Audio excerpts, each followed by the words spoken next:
Good morning, everyone.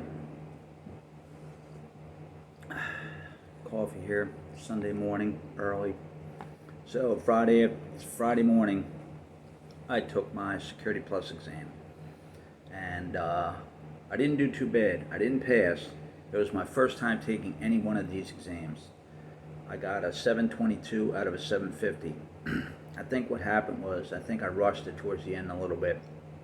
I knew to pass over the performance-based questions, save them to the end, but they don't, when you go in there, they don't really show you. I mean, I had to kind of figure things out on my own. They didn't, show you this or this or this or this is where this is or something like that, or she just sat me down and told me once I hit this that the exam starts. It's a small little room too. You can only fit 4 people in there, and you're right almost on top of each other. Luckily, I was the only one in there. But I skipped over the performance-based questions, and I went right into the questions. I had 80, and a lot of them were just so long. I wasn't expecting that. I didn't think there were going to be one-line questions. I knew there'd be a couple where there'd be, 1 or 2 lines or something like that. But I also saw them on some performance-based questions, and so I went through them. I had a lot of log file questions too. A few command questions, one Linux thing, but I think a lot of it was part of, you have 5 objectives, and 1, 2, and 3 are the main ones. 4 and 5, not so much. I think I had a lot of 4 and 5 ones, some 3, it was mixed up and stuff like that, but I had a lot of long questions and those log file ones, and you look at them and you're sitting there trying to figure them out, and unless you do this kind of stuff all the time, you just look at it and pick it out and go from there. I have to look at it and figure out, okay, well, what am I looking at here, because I'm not familiar with this stuff. But even still, 722 out of 750 for someone like me not having any IT experience, no hands-on experience with any of this kind of stuff, is not too bad. Now, a lot of people say, I, jump back on it and retake it, and before you forget anything that you did or anything like that. Now that you have the experience, and that's easy. But I won a voucher to pay for this exam. The exam is $394 or $349, something like that, and it's pass fail. So, this time around it's going to come out of my pocket to pay it, and, not everybody could just throw out $400. Like I said, I didn't do too bad. 722, still not a pass. But I posted it on LinkedIn, and a lot of people think too that maybe I got caught up with the questions and the way they word them. You always hear them stories how they word these questions and stuff like that, and how they're tricky and stuff like that. So, the time goes by fast too. I mean, I don't sit. You can see the time. It sits up in the top right corner, so you can see the time right there. I try not to look at it too much or anything like that. To look at it, and I tried to focus. I knew when I got to the first 20 or 25 questions or something like that, I knew I wasn't going to eat up a lot of time. But I started getting hit with these big questions, these long questions, and trying to figure out, go down and look at them and stuff like that. And then after the first 35, it's an hour and 35 minutes they give you. So after the first 35 minutes went up, then it started eating into the hour. Then I was down to, I think, 58 minutes or something like that into it and stuff like that. And I still had about, I think, 20 or so questions maybe left on the regular thing. So I started panicking and started worrying about, well, I got to get back to those performance-based questions because I don't know what they are or what they're going to be. So I didn't really just fly through them just to get done or anything like that, but I think I could have paced myself a little better, and I think I could have passed it the first time. Like I said, I keep saying I didn't do bad for not having any experience, and this being my first ever exam like this, doing that. And a lot of people online said the same thing. They said, that's not a bad score because you have no experience, hands-on experience or anything like that. One guy mentioned that he got the same score taking the pen test exam, and he said that one was a lot trickier than he imagined. And I know other people have missed it on the first time. I've come across people that have missed the Network Plus exam. They've had to take it a third time. They've missed it. And, these exams are not easy at all. And I guess they shouldn't be. So I'm not upset. I'm not mad or anything like that. I did pretty good, I think. But the thing is, where, like I started to mention, people say, well, don't waste too much time. Go retake the exam or anything like that. That's easy if you got $400 where you can just put out. I knew a lot of the material and stuff like that, and a few people even said that, and they said, from my understanding of what you posted on here, and you're studying up to this exam and everything like that, the material, you may have just gotten tripped up by some of the questions and the way they were worded. That may have been your downfall for that, and I think that's what a lot of that is too, because there's a lot of questions on there that say pick the best two or pick the best three, things like that. And what somebody told me too is, a lot of times you'll look at some of these questions and the answer will be, well, this one is a good possibility and this one is a good possibility. But what he told me was, what you have to understand is, it's what CompTIA is looking for. They are looking for the best. You may think that this one and this one are, feasible for the situation, but there's going to be one that's better. There's one that's more applicable to the scenario than what you might think it is, and just guess on that. I went back. I was able to get all the questions answered. I was able to get back to the performance-based questions, and I think I filled everything out on the performance-based questions. I don't know. They don't tell you what questions you missed, and or anything like that, or maybe they will later. I don't know.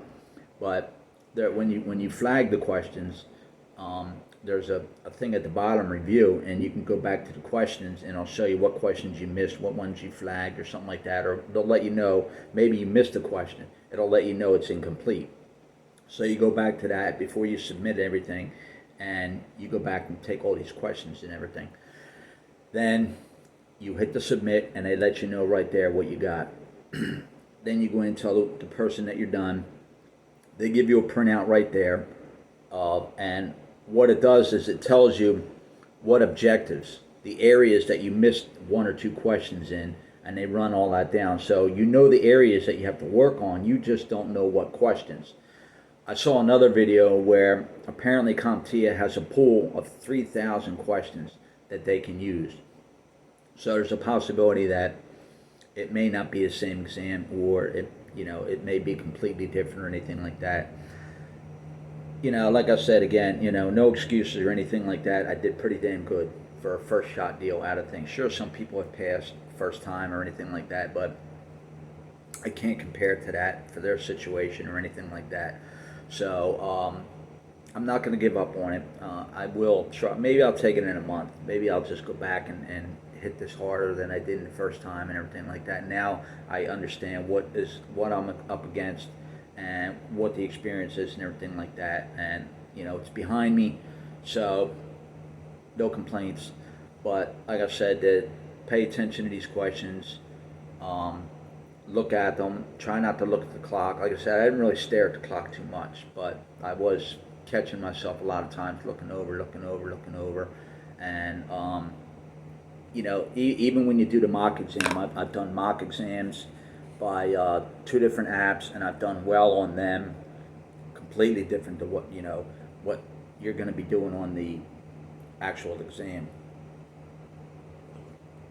I've done timed mock exams, and I've done those, with usually about 35 minutes left over, and I